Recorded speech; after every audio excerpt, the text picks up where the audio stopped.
Daily यह आप हमारा वीडियो देख सकते हैं। जो वीडियो छूट गए हैं प्लेलिस्ट में आपको मिल जाएंगे, या फिर डिस्क्रिप्शन बॉक्स में हमने लिंक दिए हुए हैं विभिन्न टेलीग्राम ग्रुप्स के। आप वहां पर ज्वाइन होकर के क्लिक करके ज्वाइन हो जाइए और वहां भी नोटिफिकेशंस आपको आते रहेंगे, वीडियोस आते रहेंगे, पीडीएफ मिलती रहेगी। इसके अलावा हमारा सुबह का वीडियो देखना मत भूला करिए, जो सुबह 6 बजे तक आता है। करंट अफेयर्स और आपकी परीक्षाओं से जुड़ी तमाम, रोजगार से भी जुड़ी खबरें जो भी महत्वपूर्ण होंगी आपके लिए उसमें, और साथ ही साथ आपका जीके जीएस भी मजबूत होता जाएगा। तो वो वीडियो सुबह वाली भी देखना ना भूलें। अभी ये हमारा भूगोल और इतिहास का टॉपिक चल रहा है, बाद में दो जो है सेगमेंट्स लेकर चलेंगे। अभी भूगोल इतिहास। तो यूकान एवं नेल्सन नदी किस देश में बहती हैं? ये दोनों नदियां हैं, किस देश में बहती हैं? इसके लिए आपको मानचित्र में जाना होगा। तो मानचित्र में देखते हैं किस देश में बहती हैं। हमारे सामने ऑप्शन है कनाडा, मैक्सिको, यूएसए और ग्वाटेमाला। ये थोड़ा सा धुंधला हो गया आज, माफी चाहूंगा इसके लिए। फिलहाल आप कनाडा का जो मानचित्र है कनाडा का खोलकर देखिए, तो ये आपको एकदम बाएं साइड यूकॉन नदी दिखाई देगी आती बहती हुई, यूकॉन नदी। और दूसरी क्या थी? नेल्सन नदी। तो ये मध्य में नेल्सन नदी आपको मिल जाएगी बहती हुई। तो फिजिकल जो मानचित्र है वो देखिएगा फिजिकल मैप में, तो आपको नेल्सन नदी और यूकॉन नदी दोनों ही कनाडा के अंदर बहती हुई मिल जाएंगी। नीचे यूनाइटेड स्टेट है और ये हडसन की खाड़ी है मध्य में। आपकी जानकारी के लिए बता दूं कि कनाडा की राजधानी ओटावा है। कनाडा उत्तर अमेरिकी देश है, जो कि अमेरिका के उत्तर में एक बड़ा देश है। क्षेत्रफल में विश्व का रूस के बाद दूसरे स्थान का देश है, दूसरे स्थान का क्षेत्रफल में सबसे बड़ा देश है। इसके इस समय वर्तमान में प्रधानमंत्री जो हैं जस्टिन ट्रूडो हैं।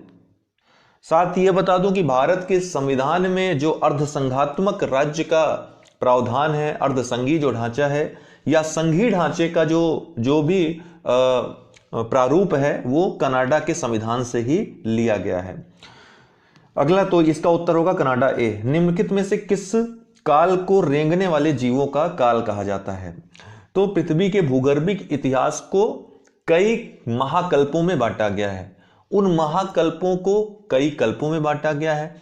उन कल्पों को भी कई युगों में, और उन युगों को कई शकों में बांटा गया, उन शकों को भी कई इरा में बांटा गया। तो इस तरह से भूगर्भिक इतिहास का जो अध्ययन किया जाता है पृथ्वी के विभिन्न महाकल्पों में क्या क्या किस प्रकार के जीव उत्पन्न हुए, किस प्रकार से पृथ्वी पे जीवन का विकास हुआ, इसका अध्ययन किया जाता है।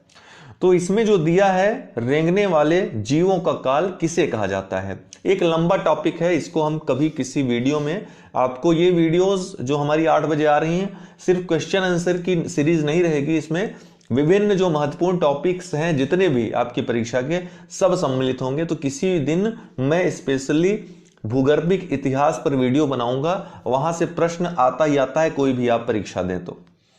फिलहाल इसका जो उत्तर होगा ट्रियासिक काल होगा।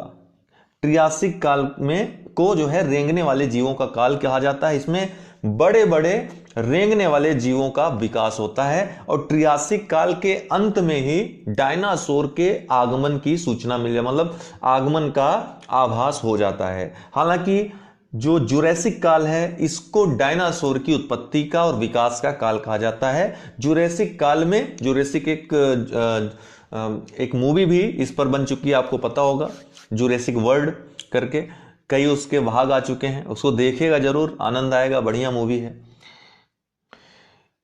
इसके अलावा जुरैसिक काल में जो आवृत बीजी पादप होते हैं उनका उद्भव होता है, उनका विकास होता है। उड़ने वाले जो सरीसृप हैं, और जो प्रथम पक्षी है जो उड़ने वाला आर्कियोप्टेरिस जिसको कहते हैं, उसकी उत्पत्ति भी इसी काल में होती है। इयोसीन क्या है दोस्तों? जो ट्रियासिक में आप देखते हैं रेंगने वाले जीवों की उत्पत्ति विकास होता है, इयोसीन काल में क्या होता है कि ये रेंगने वाले जीवों का विलुप्त होना प्रारंभ हो जाता है, ये विलुप्त होने लगते हैं। और प्राचीन बंदर और जो गिब्बन है म्यांमार की तरफ, जो बर्मा है, वहां पे उत्पत्ति होती है इनकी। इसके अलावा हाथी, घोड़ा, सुअर आदि के पूर्वजों का भी आविर्भाव उद्भव इयोसीन काल में होता है। क्रिटेशियस काल जो है दोस्तों, ये पर्वत निर्माणी काल इसको कहते हैं। इसमें ढेर सारे बड़े बड़े पर्वतों का, जैसे राकी हुआ, एंडीज पर्वत हुआ, ठीक, इन सब का निर्माण होता है, इसलिए इसको पर्वत निर्माण का युग भी कहते हैं, क्रिटेशियस काल को। फिलहाल जो इसका उत्तर है, रेंगने वाले जीवों का काल ट्रियासिक काल। ये महत्वपूर्ण हवाएं हैं जो स्थानीय पवनें चलती हैं, स्थानीय हवाएं चलती हैं स्थानीय कारकों से, जिसे स्थानीय ताप, दाब आदि के प्रभावों से जो स्थान विशेष में हवाएं उत्पत्ति होती है, हवाएं उत्पन्न होती हैं जो एक तरफ से दूसरे तरफ चलती हैं। जैसे जिधर ज्यादा दाब हो गया, अधिक दाब से कम दाब की ओर, अधिक ताप से न्यूनतम ताप की ओर। तो आपको बताना है कहां कौन सी स्थानीय पवन किस नाम से जाने, स्थानीय नाम भी उसका रखा जाता है। तो ब्लिजार्ड ये ठंडी हवा है, यूएसए में चलती है, संयुक्त राज्य अमेरिका में। बुरान ये साइबेरिया में प्रसिद्ध हवा है वहां की। हरमट्टन, इसको डॉक्टर हवा भी कहते हैं, ये गिनी की खाड़ी में बहती है। ये कहां, सहारा रेगिस्तान में उत्तर पूर्व तथा पूर्वी दिशा से पश्चिम दिशा में चलने वाली गर्म हवा है, जो अफ्रीका के पश्चिमी तट की आर्द्र वायु में शुष्कता लाती है, ठीक, जिससे मौसम सुहावना हो जाता है, स्वास्थ्यप्रद हो जाता है। और यही कारण है कि गिनी के तट पर इसको डॉक्टर हवा कहा जाता है। यह भी एक पूरा टॉपिक है, बढ़िया टॉपिक है, इसको भी हम एक वीडियो में कवर करेंगे, किसी वीडियो में। ढेर सारी स्थानीय हवाएं हैं भारत में भी, तो सबको एक वीडियो में देखेंगे। तो यही हरमट्टन गलत है, आल्प्स पर्वत पे नहीं बहती है, ये सहारा रेगिस्तान में बहती है, या गिनी की खाड़ी कह लीजिए, उसी तरफ ये बहती है हवा। ब्रिक फिल्टर ये ऑस्ट्रेलिया में, बिल्कुल सही है। तो इसका उत्तर होगा सी सुमेलित नहीं है, आल्प्स पर्वत नहीं, बल्कि यह सहारा रेगिस्तान में बहती है। पूर्वी घाट की सर्वोच्च चोटी कौन सी है? पूर्वी घाट मतलब भारत में आप जानते हैं, ये पश्चिमी घाट, ये पूर्वी घाट, ठीक। तो पूर्वी घाट की, पश्चिमी घाट की सबसे जो ऊंची चोटी है वो तो अनाईमुड़ी है, सही है, लेकिन यहां पूर्वी घाट पूछ रहा है। देखिए पूर्वी घाट में कभी कभी आपको विशाखापट्टनम पूछ लेगा। विशाखापट्टनम के स्थान पे अरायोकोंडा दे देगा, कभी कभी विशाखापट्टनम देगा। तो विशाखापट्टनम की चोटी, अरायोकोंडा की चोटी, दोनों एक ही हैं, दोनों पूर्वी घाट की सर्वोच्च चोटी हैं। तो पश्चिमी घाट की सर्वोच्च चोटी अनाईमुड़ी, पूर्वी घाट की सर्वोच्च चोटी विशाखापट्टनम की चोटी या अरायाकोंडा की चोटी। ये देख लीजिए, ये अनामलाई पर्वत है। इस पर्वत की सबसे जो ऊंची चोटी है वो है अनाईमुड़ी, जो 2695 मीटर इसकी ऊंचाई भी कभी कभी पूछता है। या पूरे दक्षिण भारत की यदि पूछे सबसे ऊंची चोटी कौन सी है, तो यही अनाईमुड़ी की चोटी दक्षिण भारत की भी सबसे ऊंची चोटी है। लेकिन पूर्वी घाट की सबसे ऊंची चोटी कौन सी है? सबसे ऊंची चोटी है अरायोकोंडा की चोटी, जो कि उत्तरी सरकार आंध्र प्रदेश के विशाखापट्टनम में स्थित है। इसको विशाखापट्टनम की भी चोटी कहते हैं। इसके बाद दूसरा स्थान आता है महेंद्रगिरी की चोटी, जो कि उड़ीसा में स्थित है। यह दूसरे स्थान की सबसे ऊंची चोटी है पूर्वी घाट की। हमारे तमाम पेड ग्रुप्स चल रहे हैं दोस्तों, आप व्हाट्सएप पे नीचे दिए गए नंबर पे संपर्क करके किसी पेड ग्रुप में जुड़ सकते हैं टेलीग्राम के लिए, विशेषकर प्री 2020 के लिए। और इसके अलावा टेस्ट सीरीज भी चल रही है, टेस्ट सीरीज आंसर राइटिंग आप ज्वाइन कर सकते हैं। जियोग्राफी ऑप्शनल वालों के लिए हम स्टार्ट करने वाले हैं आंसर राइटिंग, उसमें भी आप जुड़ सकते हैं। जल्द हम आज कल में घोषणा कर देंगे, तो उसमें भी आप जुड़ करके लाभ ले सकते हैं मुख्य परीक्षा के लिए। पहला प्रश्न है, सही कालानुक्रम क्या होगा? ये आयोग जो समितियां हैं इनका सही कालानुक्रम पूछा है। सबसे पहले ये शिक्षा संबंधित समितियां हैं, ठीक है, वोट डिस्पैच, हटोग समिति, सेटलर आयोग, ये सभी। तो शिक्षा संबंधित जो भी समितियां आयोग थे, स्वतंत्रता के पहले, स्वतंत्रता के बाद जो प्रमुख थे, उनके बारे में, सबके बारे में बता दे रहा हूं, क्रम बता दे रहा हूं और उनका समय बता दे रहा हूं, आपको याद रखना है। उसकी मेन बातें याद रखनी है। कोई भी परीक्षा आप आईएएस, पीसीएस कुछ भी दें, सब में इससे आगे, इससे अधिक नहीं पूछेगा। तो सबसे पहले जो पहला क्रम रहता है, क्रम से मैं बता रहा हूं, फिर उसके बाद प्रश्नोत्तर पे आऊंगा। सबसे पहले आपका आता है वुड्स का डिस्पैच।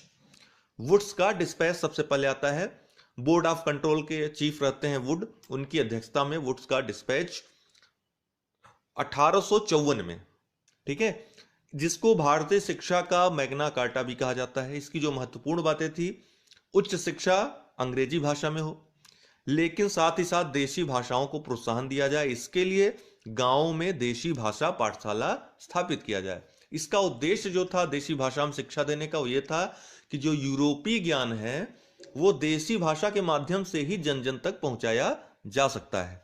इसका यह उद्देश्य था। इसके अलावा इसने जो महत्वपूर्ण बात की, महिला शिक्षा की वकालत की।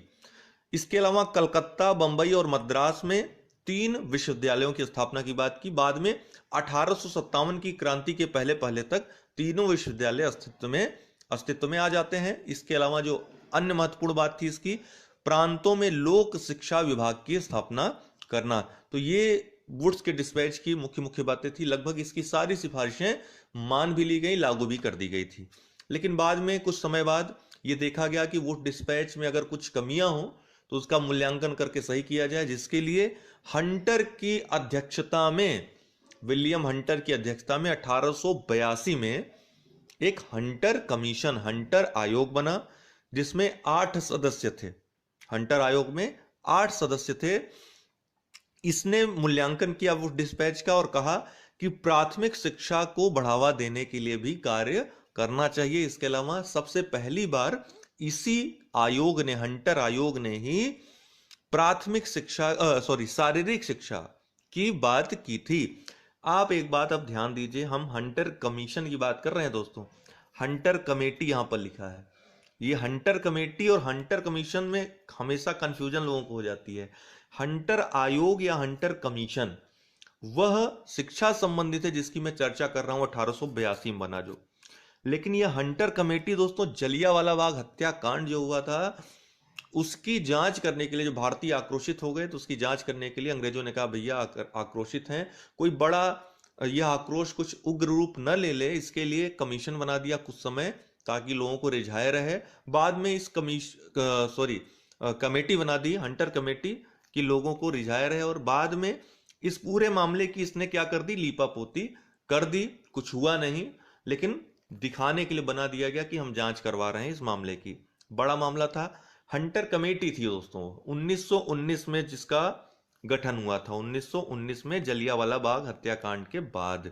यह हंटर कमेटी थी, हंटर समिति। और वह जो जिसकी मैं बात कर रहा हूं 1882-83 में वो डिस्पैच का जो मूल्यांकन करने के लिए बनाई गई थी, हंटर आयोग था, वो हंटर शिक्षा आयोग। ठीक, ये आप अपने दिमाग में डाल दीजिए। तीसरा जो आता है उसके बाद रैले कमीशन आता है।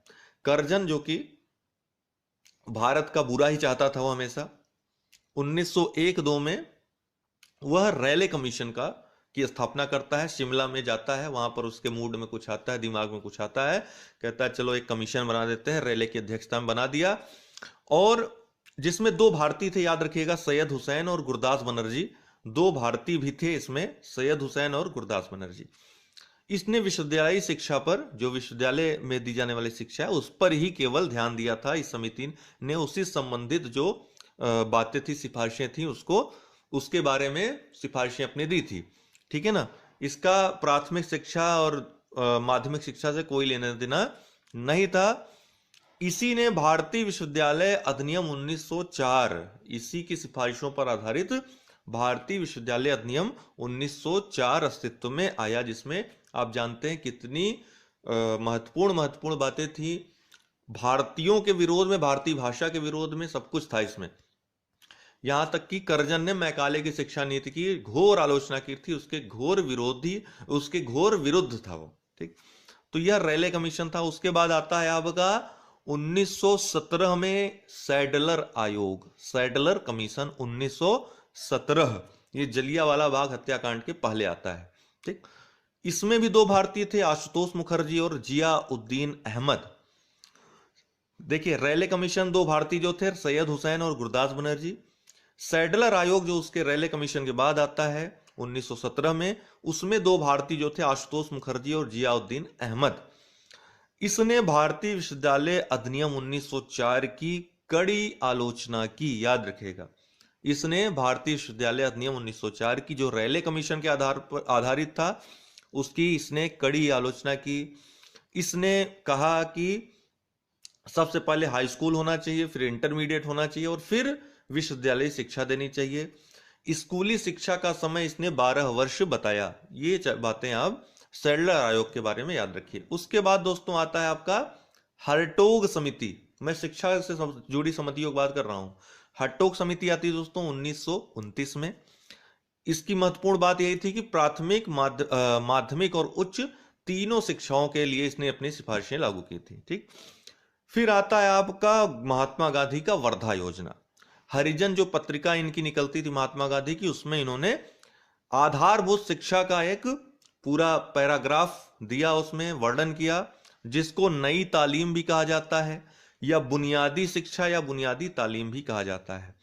इसमें सबसे पहले महात्मा गांधी ने ही इसी में सार्वभौमिक अनिवार्य निःशुल्क शिक्षा की बात की कि 7 वर्ष से अधिक के जो बच्चे हैं उनको सार्वभौमिक अनिवार्य निःशुल्क शिक्षा दी जानी चाहिए। हालांकि याद रखिएगा गोपाल कृष्ण गोखले ने भी इस तरह की शिक्षा की बात की थी, जिसको कि जो रेले कमीशन था उसने मना कर दिया था उसको लागू करने से, कुल मिलाकर के।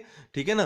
तो लेकिन वर्धा योजना में 1937 में महात्मा गांधी ने विस्तृत योजना एक बनाई और हरिजन नामक पत्रिका में उसको छापा।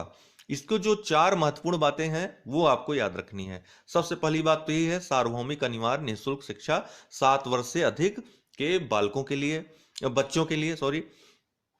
इसके अलावा मातृभाषा में शिक्षा देना। महात्मा गांधी का कहना था कि मातृभाषा में जो आधारभूत शिक्षा का माध्यम होना चाहिए, मातृभाषा में होना चाहिए। इसके अलावा महात्मा गांधी ने कहा कि उद्योग केंद्रित शिक्षा होनी चाहिए, अर्थात शिक्षा के साथ साथ उद्योग केंद्रित शिक्षा भी दी जानी चाहिए, जिससे लोग शिक्षा ग्रहण करने के बाद किसी काम में लग जाएं। इसके अलावा जो सबसे विवादित चीज थी इसमें स्वावलंबन की बात थी। यह स्वावलंबन किस प्रकार का था? इनका कहने का मतलब था कि जो शिक्षा देने में जो शिक्षक लगे हुए हैं उनका खर्चा निकालने की जो उन्होंने बात की थी कि बालक काम करेगा हथकरघा वगैरह उद्योग में, ठीक है, जो काम से पैसा आएगा उससे शिक्षकों की खर्च को निकालना चाहिए। इसकी घोर आलोचना हुई पूरे देश में। बुद्धिजीवी वर्ग ने आलोचना की, इससे क्या होगा, बच्चों का शोषण बढ़ जाएगा, लोग बच्चों को काम ही करवाएंगे। फिर इसके बाद आपका जो महत्वपूर्ण आता है, शिक्षा की सार्जेंट योजना आती है। शिक्षा की सार्जेंट योजना 1944 ईस्वी में आती है, स्वतंत्रता के जस्ट कुछ समय पहले। इसमें वर्धा योजना जो महात्मा गांधी की थी, देखिए वर्धा योजना लागू नहीं हो पाई क्योंकि द्वितीय विश्व युद्ध आ गया, ये सब खटाई में पड़ गया। बाद में सार्जेंट योजना आई 1944 ईस्वी में। इसमें वर्धा की कुछ बातें लागू कर दी गई, लेकिन इसमें सिर्फ प्राथमिक शिक्षा की बात नहीं थी, बल्कि विश्वविद्यालय शिक्षा, तकनीकी शिक्षा, माध्यमिक शिक्षा, शारीरिक शिक्षा तक सभी प्रकार की शिक्षाओं की बात इसमें की गई थी। यह महत्वपूर्ण है। फिर आपका स्वतंत्रता के बाद राधाकृष्णन की अध्यक्षता में, सर्वपल्ली राधाकृष्णन की अध्यक्षता में आयोग गठित हुआ 1948 में। इसने विश्वविद्यालय में जो शिक्षा दी जाती है उसके विषय में अपनी सिफारिशें प्रस्तुत की। इनके कहने का मतलब था कि विश्वविद्यालय शिक्षा के पूर्व 12 वर्ष की पढ़ाई हो जानी चाहिए, अर्थात हाई स्कूल, इंटर और प्राथमिक माध्यमिक मिलाकर 12 वर्ष की शिक्षा होनी चाहिए। इसके अलावा विश्वविद्यालय में जो शिक्षा हो वह 180 दिन की पढ़ाई कम से कम हो, जो 11-11 सप्ताह के 3 भागों में बांटा गया हो, यह बात की इन्होंने। इसके अलावा इन्होंने कहा कि आईएएस या जो प्रशासनिक सेवा है उसके लिए स्नातक अनिवार्य नहीं करना चाहिए। शिक्षा को समवर्ती सूची में डालने का सुझाव राधाकृष्णन आयोग ने दिया था।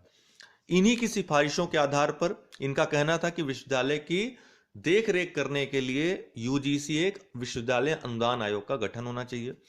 इन्हीं की सिफारिशों के आधार पर 1953 में यूजीसी का गठन हुआ।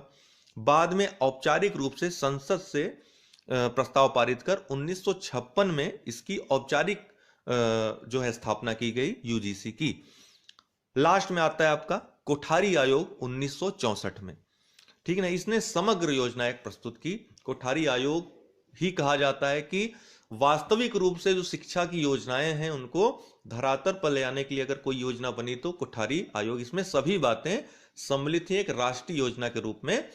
ठीक, तो इतना आप याद रखिए। अब आते हैं प्रश्न पर। सबसे पहले हमने बताया वुड डिस्पैच 1854, तो पहला सबसे पहले हो जाएगा।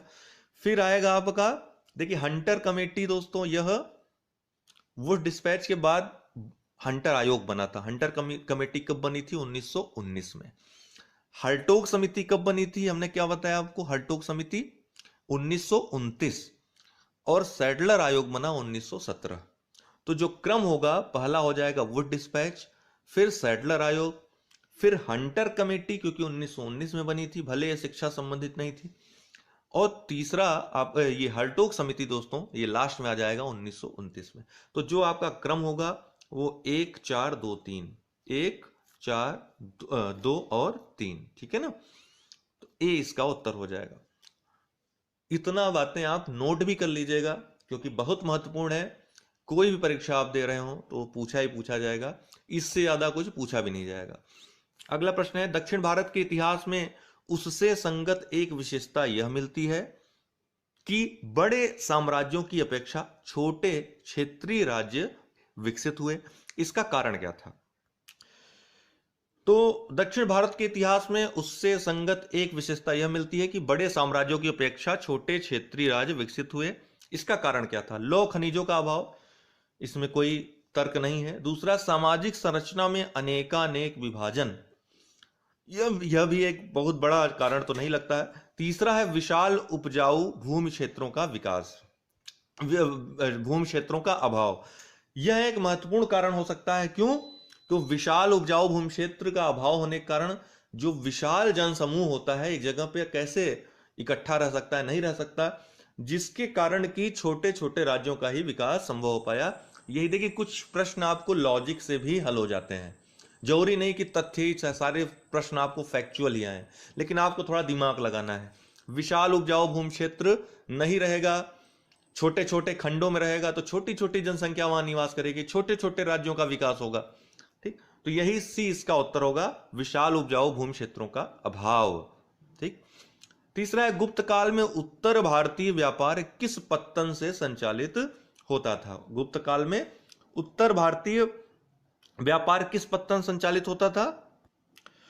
तो दोस्तों, गुप्त काल में उत्तर भारतीय व्यापार ताम्र लिप्ति से, ठीक है ना, ताम्र लिप्ति। यह 5वीं शताब्दी में सबसे व्यस्त बंदरगाह भी था। एक प्रश्न आता है, पीसीएस पूछा भी गया था कि 5वीं शताब्दी का सबसे व्यस्त बंदरगाह भारत कौन सा? तो ताम्र लिप्ति था, ठीक है ना। और बंगाल में स्थित था, सबसे पहली बात तो ये बंगाल में स्थित था, याद रखिएगा, पूर्वी किनारे पे था, ठीक है ना। तो गुप्त काल में उत्तर भारतीय व्यापार बंगाल स्थित समुद्री पत्तन ताम्रलिप्ति से संचालित होता था, और यह 5वीं शताब्दी का सबसे व्यस्त बंदरगाह था। इसी बंदरगाह से एक महत्वपूर्ण घटना और होती है कि जो चीनी यात्री फाहियान था वो जलपोत पर सवार होकर स्वदेश वापस गया था, चाइना वापस गया था, ठीक है। तो याद रखिएगा ताम्रलिप्ति।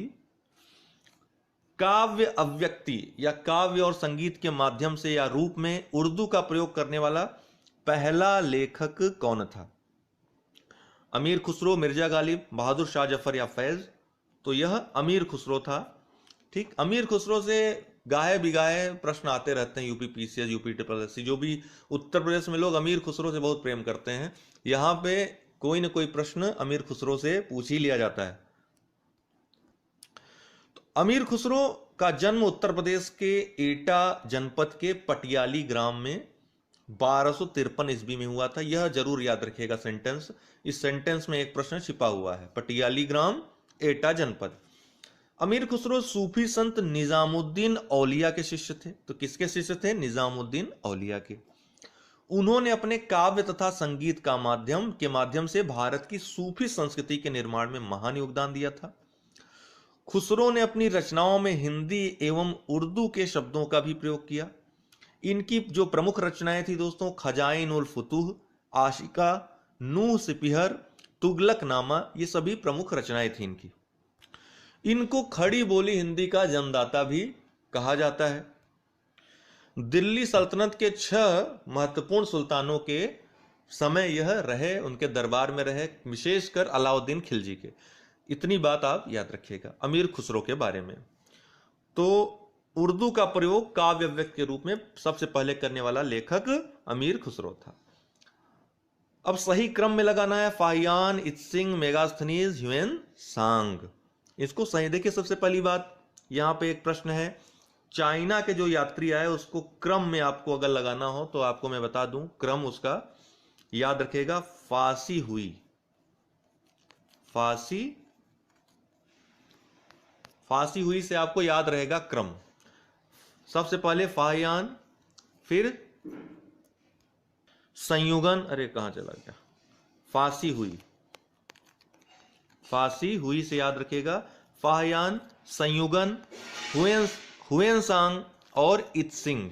ठीक है ना, फाहियान, संयुगन, हुएनसांग और इत्सिंग क्रम से याद रखेगा, चीनी यात्रियों का क्रम है ये। तो देखिए सबसे पहले आया मेगास्थनीज सबसे पहले आया 304 से 299 ईसा पूर्व में। यह सेल्यूकस के राजदूत के रूप में आया था। किसके दरबार में आया था? तो चंद्रगुप्त मौर्य के राज दरबार में आया था। मेगास्थनीज ने चंद्रगुप्त के काल के या मौर्य काल के भारत से संबंधित अपने जो विचार थे, अनुभव थे, उसको इंडिका में लिपिबद्ध किया। इसकी पुस्तक का क्या नाम था? इंडिका नाम था। फिर दोस्तों आपका आता है फाहियान। मैंने बताया चीनी यात्रियों में सबसे पहले फाहियान आया। बाकी तीनों चीनी यात्री हैं, क्रम तो आपको याद है, फासी हुई। ठीक, तो जो सबसे पहले आता है फाहियान 399 से 414 ईस्वी में, जो चीन का बौद्ध भिक्षु था। यह गुप्त वंशी शासक चंद्रगुप्त विक्रमादित्य या चंद्रगुप्त द्वितीय के दरबार में आया था। उसने उस समय के भारत की सामाजिक, धार्मिक और आर्थिक स्थिति की जानकारी दी है। इसके बाद दोस्तों आता है आपका ह्वेनसांग, बौद्ध भिक्षु था। यह 629 से 643 ईस्वी के मध्य हर्षवर्धन के शासनकाल में भारत आया था। इसी की यात्रा का जो विवरण है सी यूकी की संज्ञा से अव्यक्त किया जाता है। सी यूकी में उसको संकलित किया गया है। फिर आपका बौद्ध भिक्षु चीन का जो था इत्सिंग आता है 671 से 695 ईस्वी में। बौद्ध धर्म एवं बौद्ध उपदेशों को ग्रहण करने के उद्देश्य से भारत आता है। अपने साथ जो त्रिपिटक थे, सुत्त, विनय एवं अभिधम्म पिटक, इसकी लगभग 400 प्रतियां यह चीन ले गया था। तो यह पूछा जाता है कि कौन त्रिपिटकों को चाइना ले गया था या अपने देश ले गया, तो वह इत्सिंग था दोस्तों। ठीक है ना, तो इसका क्रम क्या हो जाएगा? सबसे पहले मेगास्थनीज अर्थात 3, फिर 1, फिर 4 और 2। इसका उत्तर हो जाएगा बी। ठीक, आगे बढ़ते हैं। सही सुमेलित नहीं है, अर्थात ये सभी शासक हैं, उनके समय में कौन आया विदेशी यात्री, इसको आपको बताना है। तो कौन सही सुमेलित नहीं है? जहांगीर के काल में विलियम हॉकिंस आया था दोस्तों, एकदम सही है। 1608 ईस्वी में यह ईस्ट इंडिया कंपनी का कर्मचारी था विलियम हॉकिंस, वो आया था। सर टॉमस रो दोस्तों 1616 ईस्वी में आया था। यह भी जहांगीर के ही दरबार में आया था। इसने जहांगीर का जो मुगल दरबार था, जहांगीर की जो रुचियां थी, उसके बारे में विस्तार से चर्चा भी की थी। ट्रेवेनियर जो है ये फ्रांसीसी यात्री था दोस्तों। यह शाहजहां के दरबार में आया था। शहंशाह शाहजहां के दरबार में आया था। पेशे से जौहरी था, याद रखिएगा। इसका पेशा भी एक बार पूछ लिया है यूपीपीसीएस वालों ने। यह पेशे से जौहरी था।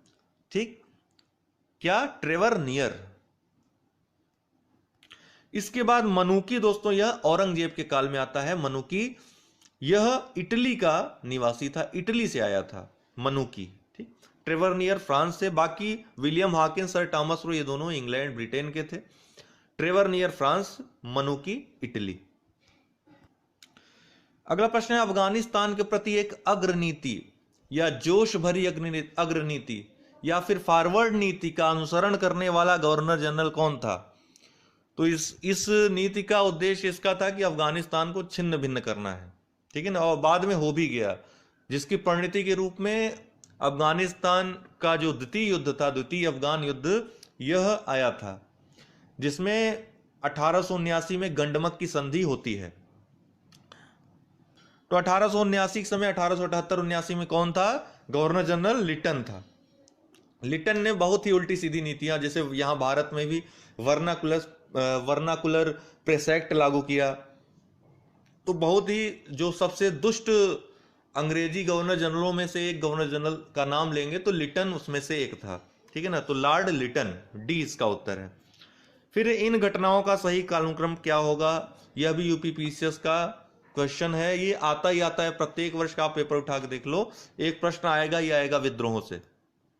नेक्स्ट किसी वीडियो में हम इन्हीं विद्रोहों के बारे में चर्चा करेंगे, सब कुछ आपको बता देंगे। यहां पर आपको सन याद रखना है मेनली। तो देखिए नील विद्रोह दोस्तों होता है आपका 1860 में। फिर आपका संथाल विद्रोह जो होता है वह 1855-56 में। ठीक उसके बाद सिपाही विद्रोह होता है 1857 में। और दक्कन के जो दंगे होते हैं 1876 में होते हैं। दक्कन के दंगे 1876 में। तो सबसे पहले आपका संथाल विद्रोह 1855-56, फिर सिपाही विद्रोह 1857, फिर नील विद्रोह 1860 और फिर दक्कन के दंगे 1876। तो क्या हो गया, 2 4 1 3, ये इसका आपका उत्तर हो जाएगा। ठीक, सन याद रखिएगा। कांग्रेस की प्रार्थना और याचिका की नीति अंततोगत्वा समाप्त हो गई। कांग्रेस की जो प्रार्थना और याचिका की नीति, देखिए उदारवादियों की नीति प्रार्थना और याचिका के माध्यम से अपनी मांगे मनवाना। अंग्रेजों को बहुत अच्छा समझते थे, उदारवादी समझते थे और इसी आधार पे मांगे अपनी मनवाते थे अंग्रेजों। इनका कहना था कि उनसे प्रार्थना करेंगे, याचिका करेंगे तो हमारी मांगे धीरे धीरे मान लेंगे वो। तो यह जो नीति थी उदारवादियों की, इसकी कड़ी आलोचना के रूप में, कड़े प्रतिरोध के रूप में उग्रवादियों का उदय होता है, जिसमें लाल बाल पाल का नाम प्रसिद्ध है। ठीक है, लाल में लाला लाजपत राय, बाल बाल गंगाधर तिलक और पाल बिपिन चंद्र पाल, ये तीन। तो यहां पर अरविंद घोष के नेतृत्व में, तिलक के नेतृत्व में, लाला लाजपत राय के नेतृत्व में या फिर महात्मा गांधी के नेतृत्व में। तो देखिए कांग्रेस की प्रार्थना और याचिका की नीति समाप्त हुई लाला लाजपत राय के नेतृत्व में। लाला लाजपत राय ने कांग्रेस की अध्यक्षता की थी। कब की थी, 1920 में, 36वां अधिवेशन था। तो यहां पर कांग्रेस का गर्मपंथी दल, जिसके प्रमुख थे लाला लाजपत राय, बाल गंगाधर तिलक, बिपिन चंद्र पाल, इन्होंने आप जानते हैं कांग्रेस की प्रार्थना और याचिका का घोर विरोध किया था। 1920 ईस्वी के कांग्रेस के 36वें अधिवेशन की अध्यक्षता करते हुए लाला लाजपत राय ने इस नीति को समाप्त कर दिया। यह एक विशेष अधिवेशन था, कलकत्ता में हुआ था। असहयोग का प्रस्ताव भी वहां पर पास हुआ था। तो 1920 के कलकत्ता अधिवेशन में जो विशेष अधिवेशन था उसमें इस नीति को समाप्त कर दिया गया। हालांकि यह विशेष अधिवेशन था इसलिए 36वां मत गिनेगा इसको, मैंने गलती से बोल दिया, 36वां नहीं था, विशेष अधिवेशन था। देखिए कांग्रेस का प्रतिवर्ष एक सामान्य जो सम्मेलन होता तो होता ही था, लेकिन कभी कभी विशेष मुद्दों पर विशेष अधिवेशन बुलाया जाता था। तो उसी प्रकार का एक विशेष अधिवेशन 1920 में हुआ था कांग्रेस का कलकत्ता में, जिसकी अध्यक्षता लाला लाजपत राय ने की थी, जिसमें प्रार्थना और याचिका की नीति जो थी कांग्रेस की, जो उदारवादियों की नीति, उसको अस्वीकार या समाप्त कर दिया गया। इतना याद रखिए। आज के लिए इतना ही दोस्तों, प्लेलिस्ट में सारे वीडियोस मौजूद हैं। शाम को एक और वीडियो आएगा। बहुत बहुत धन्यवाद। सिविल सेवा परीक्षा में आप बैठ रहे हैं, उसमें सफल होना चाहते हैं तो 2 चीजें तो आपको अपनानी ही पड़ेंगी, कोई और विकल्प नहीं है। वो 2 चीजें हैं, नियमितता और दूसरा प्रतिबद्धता। जो चीज आप सोच लीजिए कि मुझे ये करना है, वो आपको 24 घंटे के दायरे में रहकर करना ही करना होगा। दूसरी बात, नियमित रूप से करना होगा तो ही आप सफल हो सकते हैं। बाकी सफलता बेईमानी है। अगर सफलता के बारे में फिर भी सोचते हैं तो वो बेईमानी है। फिलहाल हम डेली 8 बजे रात में यह कोर्स लेकर आ रहे हैं आपके लिए, सामान्य अध्ययन के लिए। आपसे उम्मीद मैं इतना करता हूं कि आप कोई भी वीडियो मिस मत करिए, किसी भी स्थिति में रहिए, इसको अवश्य आप देखिए। दूसरा, हमारा जो वीडियो आता है सुबह के समय आता है, उसका टाइमिंग अभी मैंने फिक्स नहीं किया, लेकिन संभवतः 6 बजे के पहले ही, सुबह 6 बजे के पहले वो आ जाएगा। एक अखबार आपको पढ़ने की आवश्यकता नहीं पड़ेगी, न्यूज़पेपर पढ़ने की आवश्यकता नहीं पड़ेगी। जो महत्वपूर्ण खबरें हैं आपकी परीक्षा से जुड़ी वो डिस्कस हो जाएंगी। साथ ही साथ उससे जुड़ी जो जीएस जीके की खबर है वो भी मैं साथ में दूंगा। और इसके अलावा परीक्षा से जुड़ी जो ब्रेकिंग न्यूज़ेज होती हैं वो भी उसमें आपको मिल जाया करेंगी। तो ये वीडियोस आप विशेषकर यह रात वाला वीडियो तो बिल्कुल नहीं छोड़ना है। और करंट अफेयर्स से भी आप हमेशा जो है रूबरू होते रहेंगे, करंट अफेयर्स भी आपका तैयार होता रहेगा। इसके लिए सुबह वाली वीडियोस भी आप डेली देखिए। चलिए शुरू करते हैं। भूगोल और इतिहास इस सीरीज में भी चल रहा है। इसको समाप्त करने के बाद नेक्स्ट 2 सेगमेंट और भी लेकर हम चलेंगे। इसी तरह 2-2 करके समाप्त करेंगे। निम्नलिखित कथनों पर विचार कीजिए। सतलज नदी मानसरोवर झील के समीप स्थित राकसताल से निकलती है। बिल्कुल सही है, मानसरोवर झील के पास स्थित राकसताल से निकलती है। दूसरा, यह रोहतांग दर्रे के पास से भारत में प्रवेश करती है। यह गलत है। देखिए, रोहतांग दर्रा और शिपकीला दर्रा ये दोनों ही हिमाचल प्रदेश में स्थित हैं। चलिए आपको मानचित्र के माध्यम से समझाते हैं। देखिए, ये है मानसरोवर झील और इसी के समीप स्थित है राकसताल झील। यहीं से ये सतलज नदी निकलती है, लेकिन ये रोहतांग दर्रे से प्रवेश न करके ये शिपकीला दर्रे से प्रवेश करती है। यहाँ जहाँ ये प्रवेश कर रही है यहाँ पर शिपकीला दर्रा है, इस शिपकीला दर्रे से ही प्रवेश करती है। दोनों ही दर्रे, रोहतांग और शिपकीला, ये दोनों ही हिमाचल प्रदेश में स्थित हैं। यहाँ आपको मानसरोवर झील के पास एक और हिमनद दिखाई पड़ रहा होगा, बोरखाचो हिमनद। इसी बोरखाचो हिमनद से सिंधु नदी निकलती है। ये ऐतिहासिक नदी सिंधु नदी यहीं बोरखाचो हिमनद से निकलती है। यहीं मानसरोवर झील के पास ही, मानसरोवर झील जो है इसी के पास आंगसी ग्लेशियर स्थित है। आंगसी ग्लेशियर यहीं पर स्थित है, आंगसी ग्लेशियर। यहां से प्रसिद्ध ब्रह्मपुत्र नदी निकलती है आंगसी ग्लेशियर से। तो ये बातें आपको याद रखनी चाहिए। इसके अलावा एक और प्रसिद्ध दर्रा है बड़ा लाचा दर्रा, यह भी हिमाचल प्रदेश में स्थित है। तो बड़ा लाचा, रोहतांग और शिपकीला दर्रा यहाँ पर लिखा नहीं है, लेकिन शिपकीला दर्रा आप यहाँ समझिए कि सतलज नदी जहाँ प्रवेश कर रही है ये शिपकीला दर्रे से ही प्रवेश करती है। शिपकीला दर्रा है जो कि जास्कर जो श्रेणी है हिमालय की, वहां से प्रवाहित होती है। तो इसका जो उत्तर होगा केवल एक सही है, तो ए इसका उत्तर हो जाएगा। दूसरा, वायुमंडल में पाई जाने वाली गैसों की प्रतिशतता के आधार पर सही अवरोही क्रम क्या है? आपको लगेगा बहुत सरल प्रश्न है, लेकिन 2 के बाद आप नाइट्रोजन, ऑक्सीजन तो हमेशा पढ़ते हैं, लेकिन तीसरे में काफी लोग कंफ्यूज हो जाएंगे जिन्होंने बहुत गहराई से नहीं पढ़ा होगा।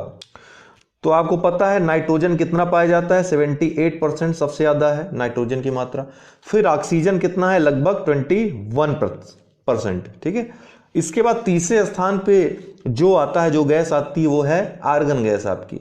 ये आर्गन गैस तीसरे स्थान पे आती है, कितना, 0.93%।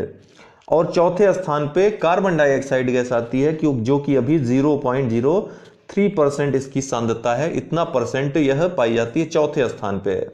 5वें स्थान पे हाइड्रोजन गैस आती है। इन गैसों में दोस्तों carbon dioxide green house gas है, इसीलिए इसका जो लगातार बढ़ना है वो जलवायु परिवर्तन का कारक है। ग्लोबल वार्मिंग जो हो रही है उसका महत्वपूर्ण कारण CO2 है, कार्बन डाइऑक्साइड की सांद्रता में लगातार वृद्धि होना है, जिसको कि रोकने के लिए, इसकी सांद्रता को रोकने के लिए तमाम प्रयास वैश्विक स्तर पर किए जा रहे हैं।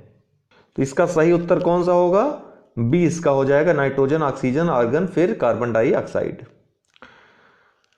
निम्नलिखित कथनों पर विचार कीजिए। जो हम आपको PDF देंगे तो नीचे लिखा हुआ ये हम आंसर लिख देते हैं, ठीक है, आपको आसानी होगी उससे।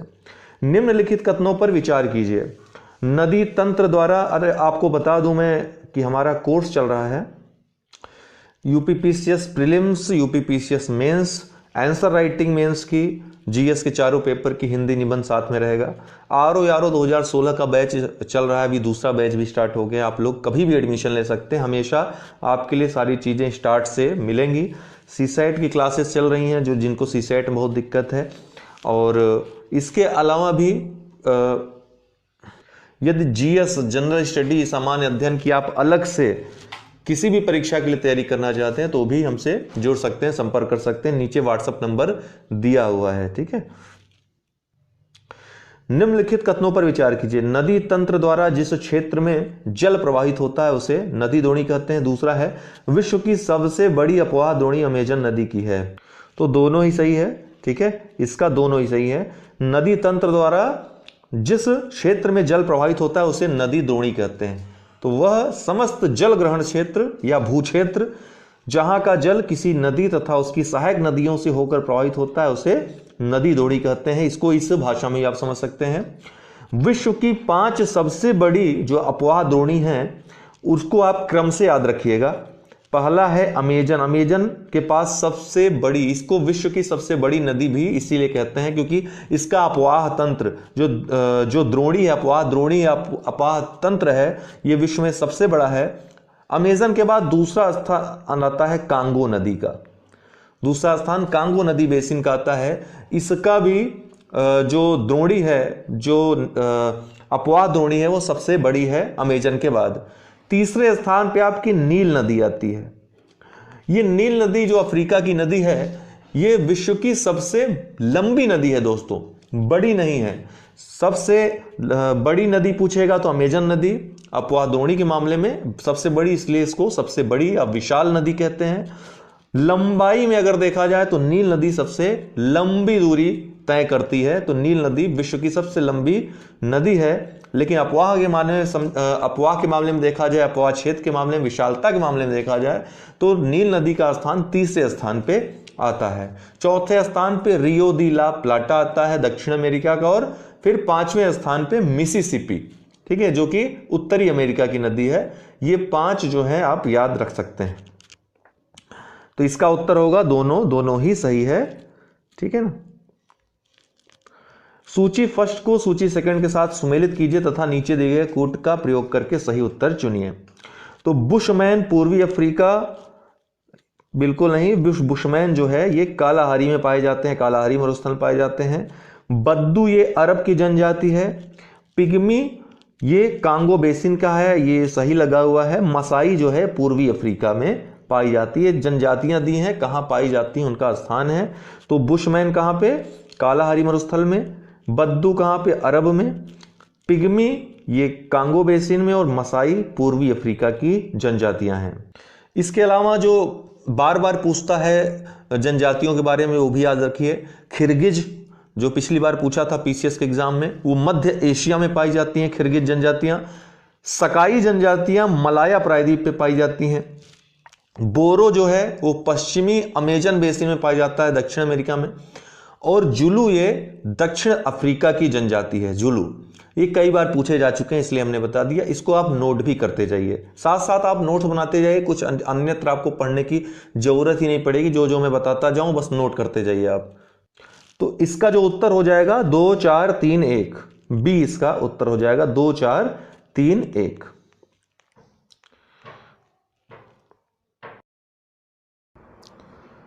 दोस्तों नमस्कार, स्वागत है आपका लेट्स क्रैक यूपी एग्जाम्स में। और डेली 8 बजे रात के इस वीडियो में मैं सामान्य अध्ययन का संपूर्ण कोर्स करा रहा हूं आपको, जिसमें आपका क्या क्या हो गया मैं बता दूं आपको कि इतिहास संपूर्ण हो गया है, मतलब एमसीक्यू भी हो गया है, और एक कंप्लीट वीडियो इतिहास की प्रीलिम्स के लिए हो गया है। इतना पढ़ लीजिए, इतिहास में कुछ भी नहीं पढ़ना है आपको। और ये सभी प्लेलिस्ट में मौजूद हैं, ये सब प्लेलिस्ट में मौजूद हैं। जाकर आप इतिहास भूगोल की डेली 8 PM वाले में वीडियोस देख सकते हैं, ठीक है, मेरी वीडियोस। और कंप्लीट सामान्य अध्ययन वाले में इतिहास की कंप्लीट वीडियोस देख सकते हैं। नहीं मिल रहा है तो हमारे ग्रुप में जो लोग हैं ग्रुप में देख लें, ठीक। दूसरा TCS जो ग्रुप था हमारा पुराना ग्रुप, उसमें आप देख सकते हैं। ये कंप्लीट हो गया है। भूगोल में दोस्तों MCQ तो हो ही गया, इतिहास के साथ जो हमने करवाया था साथ साथ करवाया था। भूगोल में विश्व का भूगोल कंप्लीट मैंने कॉन्सेप्ट और फैक्ट जितने भी थे 3 साढ़े 3 घंटे का वीडियो है, उसको आप देख लीजिए। भारत का भूगोल संपूर्ण वीडियो तो नहीं आया, लेकिन MCQ कंप्लीट है। इसके अलावा इकोनॉमिक्स का एक वीडियो आया है फैक्चुअल, 2 और वीडियो उसमें आने हैं, तो वो मैं बहुत जल्द आपके पास ले आऊँगा, ठीक है, आपके सामने ले आऊँगा। तो ये 2 वीडियोज़ अभी आने बाकी हैं इकोनॉमिक्स के। विज्ञान प्रौद्योगिकी का MCQ कंप्लीट है, उसका कंप्लीट वीडियो भी कंप्लीट है। कंप्लीट वीडियो मतलब एक ही वीडियो में रसायन, जीव, भौतिक, ये तीनों ही विज्ञान एक ही वीडियो में कंप्लीट है। वो भी वीडियोस आप इसी तरह देख सकते हैं प्लेलिस्ट में जा कर के। तीसरी जो चीज़ कंप्लीट हुई है और क्या हुआ है, पर्यावरण पारिस्थितिकी का हमने MCQ कंप्लीट करवाया है, कॉन्सेप्चुअल वीडियो बाकी है और एक ही वीडियो में कंप्लीट करा देंगे इसको भी। इकोनॉमी का भी एक ही वीडियो में ले आऊँगा, उस एक वीडियो में पर्याप्त रहेगा, सब कुछ आपका इकोनॉमी में रहेगा, बाकी कॉन्सेप्चुअल आते रहेंगे। पॉलिटी का एक वीडियो भी MCQ पॉलिटी का चल रहा है, पॉलिटी का एक पूरा कंप्लीट वीडियो ले आएंगे। पॉलिटी के MCQ के बाद एक ही आपका सेक्शन बचेगा इकोनॉमी, तो उसका MCQ और साथ में कंसेप्ट वाला एक वीडियो बीच में ले आ देंगे, ठीक है। जितने भी फैक्ट जितने भी पूछे जाते हैं, बाकी जो बचा रहेगा इसी डेली 8 बजे रात वाली वीडियो में आप देख लीजिएगा, ठीक है। आप सब कुछ मिल जाएगा। बाकी करंट अफेयर्स के लिए सुबह वाला 8:30 बजे वाला वीडियो परीक्षा खबरी आपके लिए बहुत उपयोगी है, उसको देखना मत भूला करिए। उस नियम बना लीजिए कि हमको परीक्षा खबरी 10-15 मिनट देखना ही देखना है। इसके अलावा यदि आप चाहते हैं कि आपको और व्यापक रूप से और क्रमबद्ध व्यवस्थित तरीके से तैयारी करनी है, तो मैंने आपको बताया कि आप मेरा नंबर 9453775039 इस पर व्हाट्सअप करके हमसे अन्य जानकारी कोर्सों की ले सकते हैं, ठीक है। दूसरी बात है कि अनअकैडमी लर्निंग ऐप आप लोग डाउनलोड इंस्टॉल कर लें। ये लर्निंग ऐप है, इसको इंस्टॉल करने से फ़ायदा होगा। यहाँ पर सर्च करेंगे कोई भी आप जिस चीज़ की आप तैयारी करना चाहते हैं, जैसे UPPSC UPSSC सब्सक्रिप्शन लेना चाहते हैं तो एक साथ सब्सक्रिप्शन ले लीजिए 1 साल या 2 साल का। वहाँ पर रेफरल कोड मांगेगा, रेफरल कोड में UD10 आप लोग इस तरह से टाइप करके एडमिशन ले लीजिए, आपको छूट मिल जाएगी वहाँ पे। प्लस मेरे थ्रू आप जाएंगे तो मेरा ये दायित्व तो हो जाएगा कि आपको वहाँ पर सारी चीज़ें सही से प्रोवाइड हो। आपको नंबर मैंने दे ही दिया है, कोई भी दिक्कत आने पे हमसे संपर्क करें। यहाँ फ़ायदा आपको ये मिलेगा 1 वर्ष या 2 वर्ष जब तक का सब्सक्रिप्शन लेंगे, UPPSC UPSSC में जितने कोर्सेज हैं, जितने भी एग्ज़ाम्स हैं, जितने भी सब्जेक्ट्स हैं, math, reasoning, GS GK, Hindi, सब इंग्लिश, सब कुछ आपको यहाँ पर एक बार के सब्सक्रिप्शन में मिलेगा। जितने 1 वर्ष के लिए लिया है या 2 वर्ष के लिए लिया है, अनलिमिटेड। इसके अलावा जो भी वीडियो आप वहाँ पर देखते हैं, प्लस में वहाँ पर आपको PDF भी डाउनलोड करने का ऑप्शन मिलता है, PDF डाउनलोड कर सकते हैं।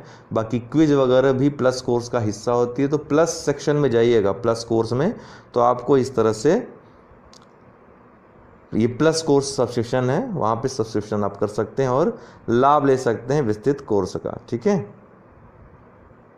फिलहाल चलिए शुरू करते हैं आज का पॉलिटी के जो क्वेश्चंस हैं। अब तक सब लोग आ भी गए होंगे, जो लोग स्ट्रीमिंग देर से आए हों वो बैक करके देख लिया करें, और अपलोड तो हो ही जाती है ये। तो राज्य के नीति निर्देशक तत्वों के विषय में निम्न तथ्यों पर विचार कीजिए। पहला है, ये न्यायोचित होते हैं, इनके हनन पर न्यायालय द्वारा इन्हें लागू कराया जा सकता है। दूसरा है, इनका उद्देश्य देश में सामाजिक एवं आर्थिक लोकतंत्र की स्थापना करना है। तो इसमें से कौन सा सही है? एक सही है, 2 सही है, दोनों सही है, दोनों गलत है। आप अपने उत्तर तुरंत दे दें।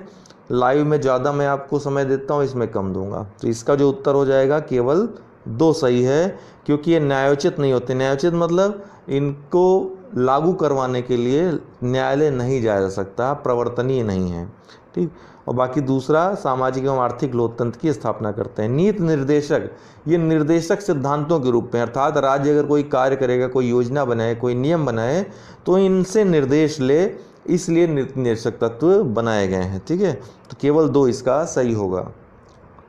अगला है, क्षेत्रीय परिषदों के विषय में निम्न कथनों पर विचार कीजिए। क्षेत्रीय परिषदें सांविधिक निकाय हैं। इस कानून ने देश को 4 क्षेत्रों में विभाजित किया है। केंद्र सरकार का गृह मंत्री सभी क्षेत्रीय परिषदों का पदेन अध्यक्ष होता है। तो इसका जो है दोस्तों, क्षेत्रीय परिषदें सांविधिक निकाय, देखिए ये शब्द देखिएगा, सांविधिक है, संवैधानिक नहीं है। संवैधानिक निकाय वो निकाय होते हैं जिनका वर्णन संविधान में होता है, किसी अनुच्छेद में होता है वर्णन, तो संवैधानिक निकाय हो जाएंगे। लेकिन यहाँ पे सांविधिक निकाय लिखा हो, अर्थात इनका विधि द्वारा कानून बना करके निर्माण किया गया है, तो क्षेत्रीय परिषदें सांविधिक निकाय है, बिल्कुल सही है।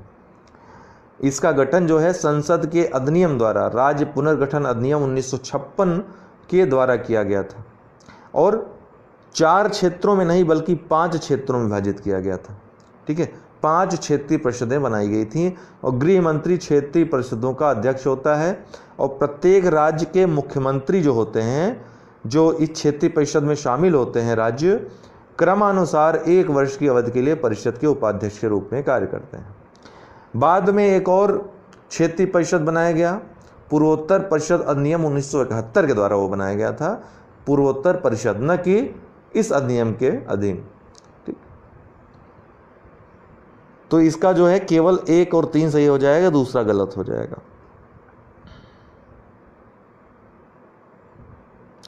निम्न में से किन विषयों पर संवैधानिक संशोधन के लिए विशेष बहुमत और कम से कम आधे राज्य के विधानमंडल द्वारा संपुष्टि आवश्यक? आपको पता है कि संविधान हमारा जो है जटिल और सरलता का मिश्रण है, अर्थात सरल साधारण कानून या साधारण संशोधन की प्रक्रिया के द्वारा भी कानून बनाए जाते हैं, संशोधन किए जाते हैं संविधान में, और जटिल प्रक्रिया का भी प्रावधान है। कुछ प्रावधानों को बदलने के लिए जटिल प्रक्रिया अपनाई जाती है, संविधान संशोधन की विशेष प्रक्रिया अपनाई जाती है।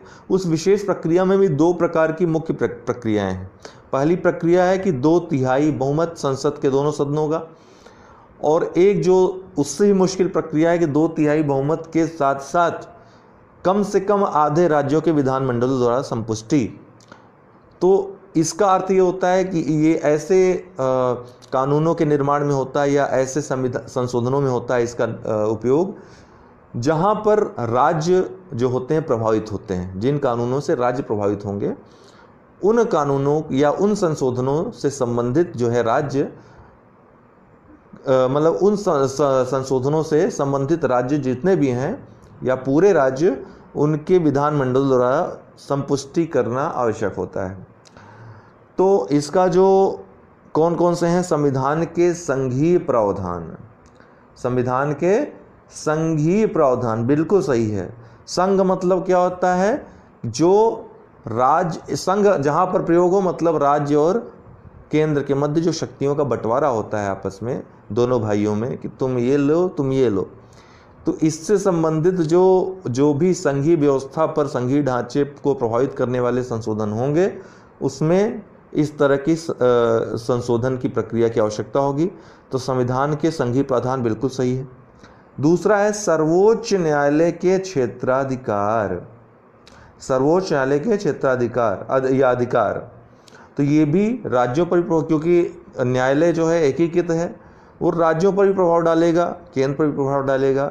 तो सर्वोच्च न्यायालय के अधिकार संबंधी जो प्रावधान है उनमें संशोधन होगा। तो ये इस तरह का जो संशोधन की प्रक्रिया है अपनाई जाएगी। तीसरा है संविधान संशोधन की प्रक्रिया में अगर संशोधन करना हो, ये भी सही है। संविधान संशोधन की प्रक्रिया में अगर संशोधन करना हो तो भी कम से कम आधे राज्यों के विधानमंडल द्वारा संपुष्टि करना आवश्यक होगा। चौथा है नए राज्यों का निर्माण अथवा राज्यों की सीमाओं नामों में परिवर्तन।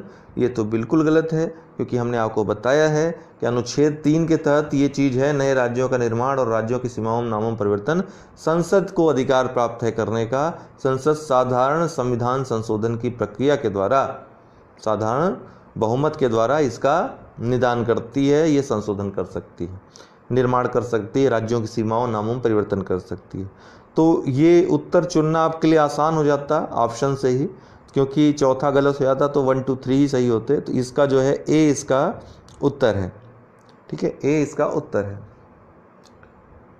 आप चाहें तो कहीं नोट कर लीजिए कि राष्ट्रपति का निर्वाचन, राष्ट्रपति के निर्वाचन की रीति, संघ की कार्यपालिका शक्ति का विस्तार, राज्यों की कार्यपालिका शक्ति का विस्तार, संघ की न्यायपालिका, राज्यों के उच्च न्यायालय, संघ एवं राज्यों के मध्य विधायी संबंध, संसद में राज्यों का प्रतिनिधित्व, 7वीं अनुसूची, संविधान संशोधन की प्रक्रिया, इन सभी में जब संशोधन करना होगा तो संवैधानिक संशोधन की ये प्रक्रिया अपनाई जाती है, अर्थात विशेष बहुमत और कम से कम आधे राज्यों के विधानमंडलों द्वारा संपुष्टि आवश्यक होगी। एक बार फिर बोलूँगा, चाहे तो नोट कर लें। राष्ट्रपति का निर्वाचन, राष्ट्रपति के निर्वाचन की रीति अर्थात अनुच्छेद 54 और अनुच्छेद 55, संघ की कार्यपालिका शक्ति का विस्तार अर्थात अनुच्छेद 73, राज्यों की कार्यपालिका शक्ति का विस्तार अर्थात अनुच्छेद 162,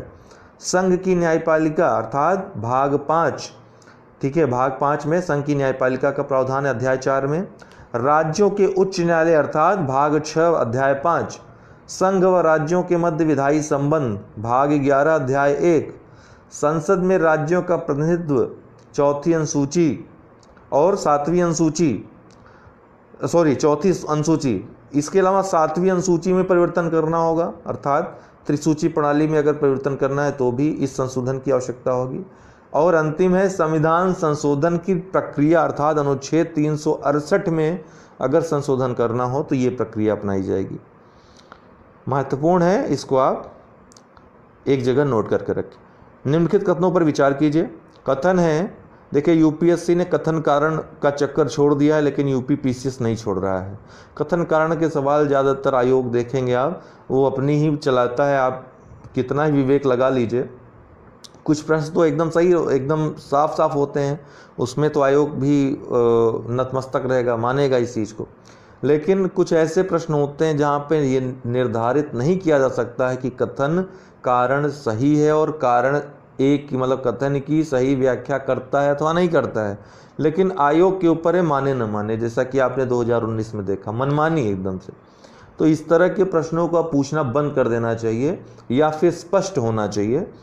जहाँ पर अंतर निर्धारित चीज़ें आ जाती हैं वहाँ पर चीज़ें गलत होनी शुरू। इसलिए आपसे मेरा यह कहना रहेगा कि यदि स्पष्ट न हो तो ऐसे प्रश्नों को सॉल्व न करें, अगर ज़रूरत बहुत ज़्यादा ज़रूरत न हो तो। राज्यसभा में धन विधेयक प्रस्तुत नहीं किया जा सकता, राज्यसभा में धन विधेयक प्रस्तुत नहीं किया सकता, सही है भाई। राज्यसभा 3 हफ्तों तक धन विधेयक को अपने पास रोक सकती है। अब यह देखिए यहाँ पर क्या दिया है, एक सही दिया है एक गलत दिया है, इसमें आपको विचार नहीं करना है। अर्थात ए सही है आर गलत है, तो जब ऐसा आ जाए तो फिर ए और बी जो अर्थात स्पष्टीकरण कोई मतलब ही नहीं रह जाएगा। तो ऐसे प्रश्नों को आपको तुरंत हल कर देना है। तो राज्यसभा 3 हफ्तों तक नहीं, फिर तो केवल 14 दिन तक रख सकती है, 3 हफ्ते नहीं 2 हफ्ते। तो इसका जो है ए सही हो जाएगा, आर गलत हो जाएगा, सी इसका उत्तर हो जाएगा। राष्ट्रपति पर महाभियोग संसद के किसी भी सदन में प्रारंभ किए जा सकते हैं। आपको एक बात बता दूं दोस्तों, 2-3 दिन पहले हमने अनुच्छेदों पर चर्चा की थी। वो वीडियो अगर आप नहीं देखते हैं, अन्यत्र देख लीजिए, बात अलग है। बहुत सारे वीडियोस पड़े हैं यूट्यूब पे अन्य टीचर्स के भी, लेकिन अगर आप केवल हम ही से पढ़ रहे हैं तो मैं आपको कहूँगा कि वो वीडियो आप अवश्य देखें। उसमें अनुच्छेदों पर चर्चा है, उससे बाहर कुछ आपको समझना बूझना नहीं है। वो सब कंप्लीट मैंने एनालिसिस किया है, प्रीलिम्स मेंस दोनों के लिए आपके लिए महत्वपूर्ण है, ठीक है। व्यापक रूप से एनालिसिस किया है, 1 घंटे का वीडियो है। अनुच्छेद 82 या 100 तक मैं पहुंचा हूं उसमें। इसके बाद नेक्स्ट वीडियो मेरा आएगा, उसमें कंप्लीट कराएंगे, तो उसको आप अवश्य देख लें। अगला प्रश्न है, राष्ट्रपति पर महाभियोग संसद के किसी भी सदन में प्रारंभ किए जा सकते हैं। अच्छा, इन आरोपों पर संसद के 1/3 सदस्यों जिस सदन में आरोप लगाए गए हैं, अर्थात जिस सदन में आरोप लगाए गए हैं उस सदन के 1/3 सदस्यों के हस्ताक्षर होने चाहिए। बताइए भैया, बहुत बढ़िया प्रश्न है ये। तो राष्ट्रपति पर महाभियोग किसमें दिया है? अनुच्छेद 61 में दिया है, आर्टिकल 61 में महाभियोग की प्रक्रिया दी है कि राष्ट्रपति पर महाभियोग चलाने की प्रक्रिया क्या होगी। यह प्रक्रिया संसद द्वारा चलाई जाने वाली अर्ध न्यायिक प्रक्रिया है, ये जान लीजिए आप, जो राष्ट्रपति द्वारा संविधान के अतिक्रमण किए जाने पर चलाया जाता है। संविधान के अतिक्रमण के आधार पर चलाया जाता है, बड़ी जटिल प्रक्रिया है ये, ठीक है। तो इन आरोपों पर सदन के 1/3 सदस्यों, तो ये दोस्तों ये सही है स्टेटमेंट, किसी भी सदन में प्रारंभ किए जा सकते हैं। और इन आरोपों पर सदन के 1/3 सदस्यों के हस्ताक्षर होने चाहिए, ये गलत है। बल्कि 1/4 सदस्य, जिस सदन द्वारा ये आरोप लगाया गया है कि संविधान का अतिक्रमण किया है, महाभियोग लाया जाता है, उस सदन के 1/4 जो सदस्य हैं उनके हस्ताक्षर ऐसे प्रस्ताव पे होने चाहिए, ठीक है ना।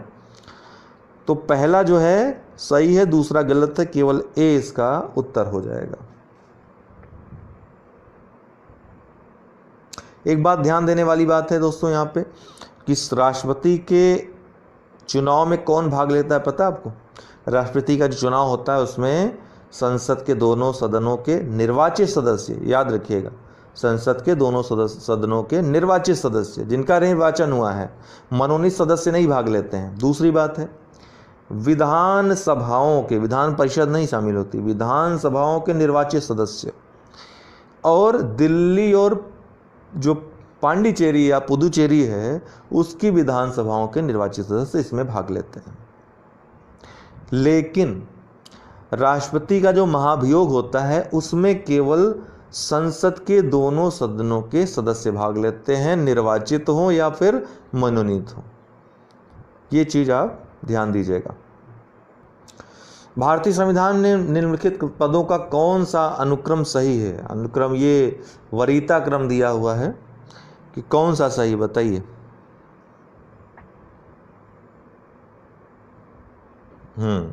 अब बताएं।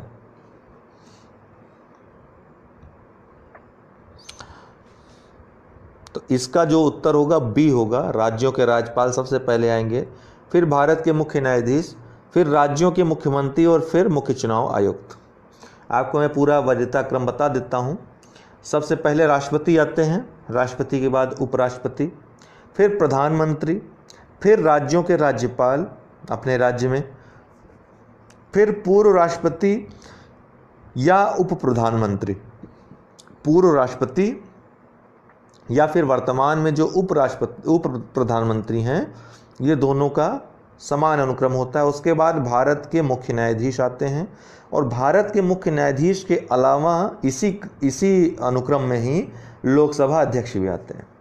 फिर केंद्र के कैबिनेट मंत्री, उनके ही समकक्ष राज्यों के मुख्यमंत्री, उनके ही समकक्ष लोकसभा व राज्यसभा के विपक्षी नेता और उनके ही समकक्ष पूर्व प्रधानमंत्री। इसके बाद भारत रत्न से सम्मानित व्यक्ति आएंगे, फिर राजदूत, उच्चतम न्यायालय के न्यायाधीश उसके बाद आएंगे और उन्हीं के समकक्ष संघ लोक सेवा आयोग के अध्यक्ष, मुख्य निर्वाचन आयुक्त और भारत का नियंत्रक एवं महालेखा परीक्षक, ये सेम अनुक्रम में आते हैं। उच्चतम न्यायालय के न्यायाधीश, संघ लोक सेवा आयोग के अध्यक्ष, मुख्य निर्वाचन आयुक्त, भारत का नियंत्रक महालेखा परीक्षक। फिलहाल इस प्रश्न में राज्यों के राज्यपाल सबसे पहले, फिर भारत का मुख्य न्यायाधीश, फिर राज्यों के मुख्यमंत्री, फिर मुख्य चुनाव आयुक्त। बी इसका उत्तर होगा। भारतीय संघवाद को सहकारी संघवाद किसने कहा है? सहकारी संघवाद किसने कहा है? ऑस्टिन ने कहा है। सहकारी संघवाद क्या होता है? सहकारी मतलब सहयोगवादी और संघवाद मतलब अर्थात संघवाद जहां राज्यों और केंद्रों में शक्तियों का बंटवारा हो। तो भारत में सहकारी संघवाद अर्थात राज्य ऐसा कार्य करता है कि केंद्र की अर्थात संघ अर्थात मजबूत हो, केंद्र हमारा मजबूत हो। राज्य ऐसे कार्य करते हैं कि देश मजबूत हो, केंद्र मजबूत हो, केंद्र की मजबूती के लिए कार्य करते हैं। तो यहाँ सहकारी संघवाद पाया जाता है, ऐसा कहना है किसका? ऑस्टिन का। तो ए इसका उत्तर होगा। अगला ये अनुच्छेद, सूची फर्स्ट है, सूची सेकंड है, इसको मिलान करना है आपको। 1 2 3 4 में आपको तुरंत उत्तर दे देना है पॉज करके वीडियो को। फिलहाल अब मैं आपको बता रहा हूँ अनुच्छेद 51 जो है ये भारत की विदेश नीति, ठीक है, भारत की जो विदेश नीति है अनुच्छेद 51 में इसका वर्णन है। अंतर्राष्ट्रीय शांति और सुरक्षा और किसमें है? भाग 4 में, नीति निश्चित तत्वों में। अनुच्छेद 44 ये भी नीति निश्चित तत्व है, नागरिकों के लिए समान सिविल संहिता, ठीक है, कॉमन सिविल कोड की बात करता है। अनुच्छेद 110 क्या है? धन विधेयक की परिभाषा देता है, सही है। अनुच्छेद 127 क्या है? तदर्थ न्यायाधीशों की नियुक्ति करता है। तो 1 2 3 4 ही इसका क्रम हो जाएगा, 1 2 3 4, ए इसका उत्तर हो जाएगा। केंद्रीय सतर्कता आयोग के बारे में कौन सा कथन सत्य है? इसकी स्थापना 1964 में हुई, यह एक संवैधानिक निकाय है, इसके कार्य परामर्शी हैं। तो इसका क्या उत्तर होगा? इसके तीनों ही सही होंगे। इसकी स्थापना 1964 में हुई थी, संथानम समिति की सिफारिश पर हुई थी और सांविधिक निकाय है, अर्थात इसके लिए कानून 2003 में संसद द्वारा कानून पारित करके इसको सांविधिक निकाय बना दिया गया। तो सांविधिक निकाय है, संवैधानिक नहीं है, ध्यान रखिएगा। इसके कार्य परामर्शी हैं, ये भी सही है, परामर्शी कार्य हैं। केंद्रीय सतर्कता आयोग केंद्र सरकार के अंतर्गत सभी सतर्कतागत जो गतिविधियां हैं उसकी निगरानी करता है, और केंद्रीय सरकारी जो कर्मचारी हैं और जो प्राधिकरण संगठन में कार्य करता है उनसे संबंधित जो है योजना बनाना, निष्पादन करना, सतर्कता संबंधी योजना बनाना, निष्पादन करना, समीक्षा और सुधार करने हेतु सलाह भी देता है, निगरानी भी रखता है, और सतर्कता या निगरानी संबंधी योजना बनाना, निष्पादन करना, समीक्षा सुधार करने हेतु सलाह भी देता है। तो परामर्शदात्री जो है निकाय है, इसको दांडिक अधिकार नहीं मिले हुए, तो 1, 2, 3 इसका सही उत्तर है।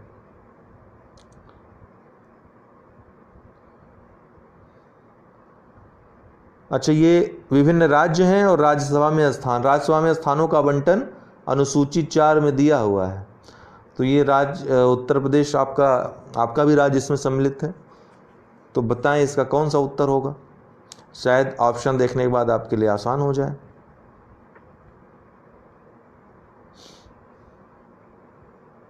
बताएं। देखिए, उत्तर प्रदेश में 31 सीटें हैं राज्यसभा में। उत्तर प्रदेश की 31 सीटें हैं, बिहार की 16 सीटें हैं, मध्य प्रदेश की 11 सीटें हैं और राजस्थान की 10 सीटें हैं। आप राज्यसभा में जितनी भी सीटें हैं किस राज्य की, ये अवश्य पढ़ लें, रट लें कैसे भी करके, क्योंकि ये क्वेश्चन आता ही यूपीपीसीएस का पेट क्वेश्चन है ये। तो इसका जो उत्तर हो जाएगा सी हो जाएगा, 2, 3, 4, 1। भारत की संचित निधि में से कोई धन किसके द्वारा निकाला जा सकता है? बताइए। अब अनुच्छेद 114 में ये प्रक्रिया दी हुई है कि संचित निधि से कोई भी धन विनियोग विधेयक के द्वारा ही निकाला जाएगा, और ये विनियोग विधेयक की प्रक्रिया जो होती है धन विधेयक के समान होती है, और जिसकी परिभाषा अनुच्छेद 110 में दी हुई है। इसके लिए विशेष प्रक्रिया अपनाई जाती है। लोकसभा अध्यक्ष इस पर मुहर लगाता है कि हाँ ये धन विधेयक है। ठीक, तो संचित निधि से धन निकाला जाएगा तो विनियोग विधेयक के द्वारा ही संसद के द्वारा निकाला जाएगा। ये इसका उत्तर है। निम्नलिखित में से कौन सा युग्म सही नहीं है? ये विभिन्न संविधान संशोधन है। कल ही मैंने वीडियो दिया था, आप लोग जरूरी वीडियो नहीं देखते हैं दोस्तों। कल हमने जो वीडियो दिया था आप देखें, उसमें मैंने संविधान संशोधनों की चर्चा की है, महत्वपूर्ण संविधान संशोधनों की चर्चा की है। तो 97वां संविधान संशोधन 2011 यही पहला ही सुमेलित नहीं है। सहकारी समितियां इसके द्वारा, इस संविधान संशोधन के द्वारा सहकारी समितियों को संवैधानिक दर्जा दिया गया। संविधान में भाग 9 का ख जोड़ा गया, भाग 9 का ख जोड़ा गया संविधान में। इसके अलावा 61वां संविधान संशोधन मताधिकार की आयु 21 से घटाकर 18 वर्ष की गई, बिल्कुल सही है। 7वां संविधान संशोधन राज्यों का पुनर्गठन किया गया, बिल्कुल सही है। 100वां संविधान संशोधन भारत बांग्लादेश की सीमा पर भूमि आदान प्रदान समझौते का अनुपालन से संबंधित है। लेकिन 97वां संविधान संशोधन यहाँ पर गलत दिया हुआ है, ये सहकारी समितियों संबंधित है, न कि उड़िया शब्द की जगह उड़िया कहा किया गया। ठीक, तो ये नाम में परिवर्तन जब भी किया जाए तो कोई नंबर नहीं दिया जाएगा दोस्तों, ध्यान रखिएगा। जब नाम राज्य के नाम में परिवर्तन किया जाएगा तो संसद को अधिकार प्राप्त है, वो साधारण संशोधन की प्रक्रिया के द्वारा ये संशोधन कर सकती है, बदलाव कर सकती है। इसके लिए संविधान संशोधन की ज़रूरत 368 के तहत नहीं पड़ती है, और इसलिए जो संशोधन होता है उसको कोई नंबर नहीं दिया जाता है। अब इन पर विचार करें, बहुत अच्छा प्रश्न है। कार्मिक लोक शिकायत एवं पेंशन मंत्रालय, योजना मंत्रालय नाम का कोई मंत्रालय है नहीं, जिसको अभी काट दीजिए। परमाणु ऊर्जा विभाग, अंतरिक्ष विभाग, इनमें से कौन सा भारत के प्रधानमंत्री के अधीन है? भारत का प्रधानमंत्री के अधीन कौन सा विभाग होता है, बताएं। तो परमाणु ऊर्जा विभाग और अंतरिक्ष विभाग, ये दोनों जो है भारत के प्रधानमंत्री के अधीन होते हैं। सी, केवल 3 और 4 इसका उत्तर होगा। ठीक है। अगला है, लोकसभा का कार्यकाल किसी भी परिस्थिति में बढ़ाया नहीं जा सकता है। एक बार में 6 महीने तक के लिए बढ़ाया जा सकता है। आपातकाल की घोषणा के दौरान एक बार में 1 वर्ष तक के लिए बढ़ाया जा सकता है। आपातकाल की घोषणा के दौरान एक बार में 2 वर्ष तक के लिए बढ़ाया जा सकता है। उम्मीद है आप लोग सही उत्तर देंगे इसका। अच्छा प्रश्न है। तो इसका जो उत्तर होगा दोस्तों ये सी होगा। आपातकाल की घोषणा जब हो, अर्थात आपातकाल जब लागू है, चालू है, तो उस दौरान एक बार में 1 वर्ष तक के लिए बढ़ाया जा सकता है। ध्यान दीजिएगा, आपातकाल की घोषणा के दौरान एक बार में 1 वर्ष तक के लिए बढ़ाया जा सकता है। इस तरह से इसको आगे जब तक आपातकाल है तब तक 1-1 वर्ष बढ़ाया जा सकता है।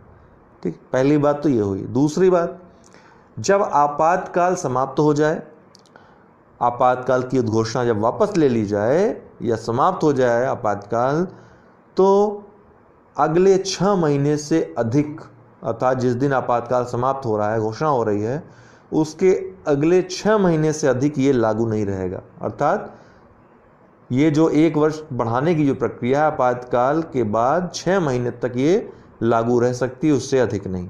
ठीक है, तो इसका सी उत्तर होगा। निम्नलिखित में से कौन सा युग्म सुमेलित नहीं है? तो कौन सा युग्म सुमेलित नहीं है?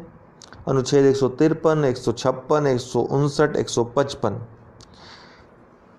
इनमें से एक सुमेलित नहीं है। तो कौन सा है सुमेलित नहीं? तो इसमें जो है डी सुमेलित नहीं है। अनुच्छेद 155 जो है राज्यपाल की नियुक्ति से संबंधित है। ठीक है, और राज्यपाल को हटाना या हटने की जो प्रक्रिया है, ये अनुच्छेद 156(2) के तहत दिया गया है कि राज्यपाल राष्ट्रपति को संबोधित करके अपने हस्ताक्षर सहित लेख द्वारा अपने पद का त्याग कर सकता है। राज्यपाल प्रसाद पर्यंत कार्य करता है राष्ट्रपति की। राष्ट्रपति नियुक्ति भी करता है और कभी भी उसको हटा सकता है। राष्ट्रपति को यह अधिकार है, उसकी कोई विशेष प्रक्रिया नहीं अपनाई जाती राज्यपाल को हटाने की। तो केंद्र के प्रतिनिधि के रूप में वो आता है और राष्ट्रपति के प्रसाद पर्यंत कार्य करता है। अनुच्छेद 155 राज्यपाल की नियुक्ति का प्रावधान है। अमूमन 5 वर्ष के लिए होती है, लेकिन उसके पहले भी राष्ट्रपति के प्रसाद पर्यंत है वो, चाहे जब वो हटा दिया जाए। अनुच्छेद 153 राज्यों के राज्यपाल का वर्णन करता है। राज्यों में प्रत्येक राज्य का एक राज्यपाल होगा। अनुच्छेद 156 राज्यपाल की पदावधि का वर्णन करता है कि राज्यपाल का पद कितने वर्ष तक होगा, पद की अवधि का वर्णन करता है। अनुच्छेद 159 राज्यपाल द्वारा शपथ ग्रहण की बात करता है। तो राज्यपाल का शपथ, जैसा कि हमने बताया कि अनुसूची 3 में नहीं है बल्कि अनुच्छेद 159 में है। अनुच्छेद 156 में ही राज्यपाल की पदावधि का चर्चा है कि राज्यपाल की पदावधि अमूमन 5 वर्ष के लिए होगी, लेकिन राष्ट्रपति को संबोधित कर अपने हस्ताक्षर सहित लेख द्वारा उसके पहले भी जब चाहे पद त्याग कर सकता है, कोई बात नहीं रखा है उसको। अगला महत्वपूर्ण प्रश्न जो बहुत ज़्यादा आता है आपकी परीक्षा में, ये स्थानीय स्वशासन से संबंधित समितियां हैं, पंचायतों के लिए बनाई गई समितियां हैं। आपको पता है कि अनुच्छेद 40 में नीति निदेशक तत्वों के अंतर्गत ग्राम पंचायतों के गठन का निर्देश दिया गया है राज्यों को। तो उससे संबंधित सरकारों द्वारा समितियां बनाई गई। बलवंत राय मेहता समिति 1957 में बनाई गई इससे संबंधित। ये क्रम से याद रखिएगा, क्रम से भी आता है। तो बलवंत राय मेहता समिति 1957 बनाई गई। इसने त्रिस्तरीय जो वर्तमान में व्यवस्था है, ग्राम पंचायत, क्षेत्र पंचायत या क्षेत्र समिति और जिला पंचायत, इसका इसने सुझाव दिया था। 1959 में राजस्थान के नागौर जिले में पंचायत व्यवस्था शुरू हुई, लेकिन तब पंचायतों को संवैधानिक दर्जा नहीं दिया गया था और पंचायतें उतनी ज़्यादा प्रभावी नहीं हो रही थी। उसके बाद अशोक मेहता समिति बनाई गई। अशोक मेहता समिति 1979 में नहीं बल्कि 1977 में बनाई गई थी। तो यही गलत है, पूछा सुमेलित नहीं ना, तो यही सुमेलित नहीं है। इसने द्विस्तरीय व्यवस्था की बात की, अर्थात ग्राम स्तर पे और जिला स्तर पे, क्षेत्रीय स्तर पे इसने नहीं सुझाव दिया था 1977 में। उसके बाद GVK राव समिति बनी 1985 में और LM सिंघवी समिति बनी 1986 में। LM सिंघवी समिति की महत्वपूर्ण भूमिका रही। इसने संवैधानिक दर्जा देने की बात कही थी और बहुत ही असरदार तरीके से कही थी। और उसके बाद 73वां संविधान संशोधन 1992 के अंतर्गत अनुच्छेद 9 जोड़ा गया भारतीय संविधान में और पंचायतों को संवैधानिक दर्जा दिया गया। इसके अलावा अनुसूची 11 जोड़ी गई जिसमें पंचायतों के विषय के संदर्भ में है।